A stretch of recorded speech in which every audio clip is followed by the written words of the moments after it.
जानकी कुमारी है। मैं MS दुधिया क्योटी दरभंगा से हूँ और मेरा सब्जेक्ट हिंदी है। निपुण भारत का एक ही सपना, हर बच्चा सीखे भाषा और गणना। ये हमारा TLM है जिसमें कि हम स्वर्ण वर्ण को समझाए हैं। इसमें स्वर्ण वर्ण में कौन कौन से अक्षर आते हैं, जैसे अ, आ, हर्षी, दीर्घी, ये सारे अक्षर। और इसमें हमने ट्राई किया है कि उभार के लिखने का। जो बच्चे कम देख पाते हैं या बच्चों को जब अगर इंटरेस्ट नहीं है तो वो स्पर्श करके भी इसको फील कर सकते हैं कि यहाँ पे कैसे अ लिखना है, किस तरीके से आ लिखना है। और ये हमारा अभ्यास पुस्तिका है। जब बच्चे ये सारे अक्षर को पहचान जाएंगे तब हम यहाँ बच्चे से अभ्यास करवा सकते हैं। जैसे बच्चे को बोलेंगे आ लिख के दिखाओ, तो बच्चे यहाँ पे आ लिख के दिखाएंगे।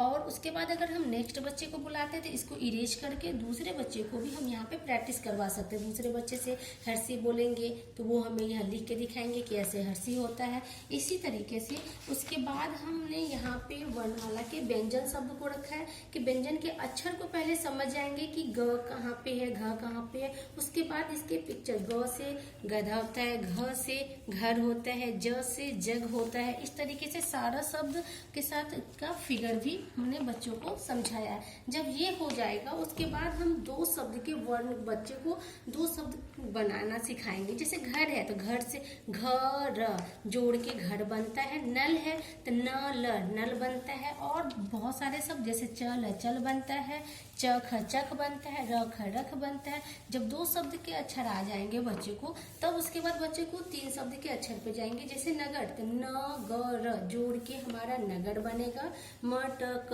जोड़ के मटक बनेगा।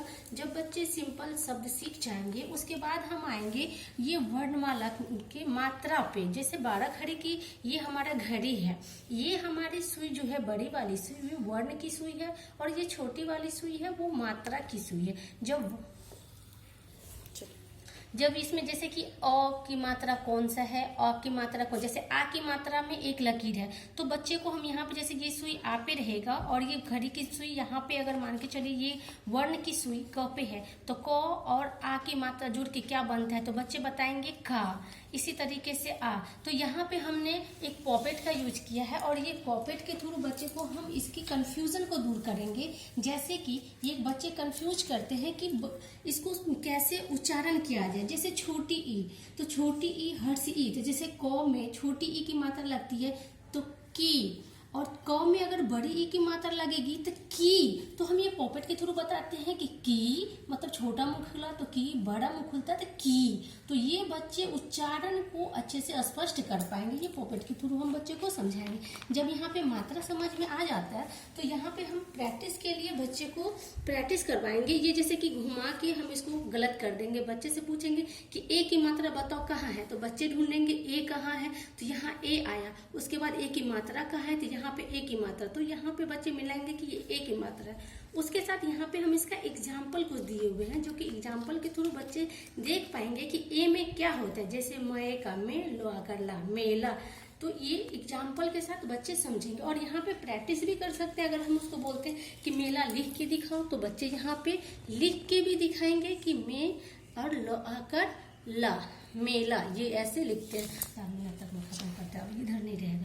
उसके बाद 4 शब्द का है, ये उसको ऊपर जैसे कि स्क्रॉल करके हम देखेंगे। जैसे स र क श, सर्कस, सर्कस बन गया। उसके बाद बच्चे अगर मतलब मात्रा सीख गए तो छोटी सा कहानी यहाँ पे बताना है। ये कहानी के थ्रू वे बच्चे पढ़ के समझाएंगे, फिर उससे कुछ क्वेश्चन पूछ सकते हैं। यहाँ पे भी शब्द बनाना है, जैसे कि पतंग बनाना बोलेंगे तो प बच्चे खोजेंगे कहाँ है ये प, यहाँ पर ये तो, उसके बाद बच्चे ग खोजेंगे तो पतंग बन गया। तो ये हम बच्चे को यहाँ पे बच्चे के स्तर को हम जांच सकते हैं। स्तर को जांचने के लिए हमने ये यहाँ पे बनाया है कि बच्चे पढ़ पाते हैं या नहीं, मात्रा को समझ पाए हैं या नहीं। ये हमारा है फलों का नाम। बच्चे फिगर को देखेंगे, उसके बाद यहाँ से निकालेंगे कि कौन से फल का क्या नाम है। जैसे यहाँ पे सेब लिखा हुआ है तो सेब कहाँ है तो बच्चे फिगर के पास लेके आएंगे कि ये सेब रहा, तो ये फल का नाम है। और इसके साथ साथ ये बच्चे पहचान भी पाएंगे कि फल कौन सा है और कि पढ़ पाते हैं कि नहीं, ये यहाँ से पता चल जाएगा।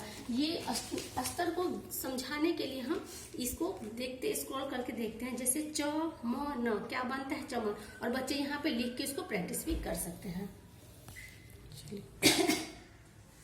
ये हमारा है एक कहानी जिसको कि हम फिगर के थ्रू बच्चे को समझाना चाहते हैं कि फिगर देख के बच्चे बताएंगे कि ये कौन से कहानी है। सबसे पहले कहानी बताने से पहले बच्चे को ये जैसे कि मास्क लगा के बच्चे को बताते हैं कि जैसे कौवा तो कां कां, और बच्चे से पूछेंगे कि बताओ ये कौन से चिड़िया की आवाज है या कौन सा है, तो बच्चे बोलेंगे कि ये तो कौवा है, तो बोलेंगे बताओ इसमें ये जो कौवा है वो किस क्या कौन सा फिगर क्या दर्शाता है। जैसे ये कौवा उड़ रहा है, यहाँ पे उसे घड़ा दिखा, बच्चे अपने स्तर से बताएंगे कि यहाँ पे वो पानी पीने की कोशिश किया लेकिन उसे पानी मिला नहीं। यहाँ पे देखेंगे बच्चे कि कंकड़ है, कंकड़ डाला, कंकड़ उठा रहे हैं कौवा, यहाँ पे कंकड़ घड़े में डाल रहे हैं, और ये फिगर बताता है कि कंकड़ डालने के बाद पानी ऊपर आता है और कौवा पानी पी जाता है। बच्चे अपने स्तर से फिगर देखेंगे, अपना अनुमान बताएंगे। तो बच्चे जब कहानी बताएंगे उसके बाद बच्चे की समझ कैसे विकसित हुई उसके लिए हम उससे कुछ क्वेश्चन पूछेंगे। जैसे कौवा किसकी तलाश में उड़ रहा है, कौवे ने पानी को ऊपर लाने के लिए क्या किया, और सारे क्वेश्चन बच्चे से हम पूछ सकते हैं और बच्चे का मन की बात को समझ सकते हैं कि बच्चा फिगर देख के क्या समझा।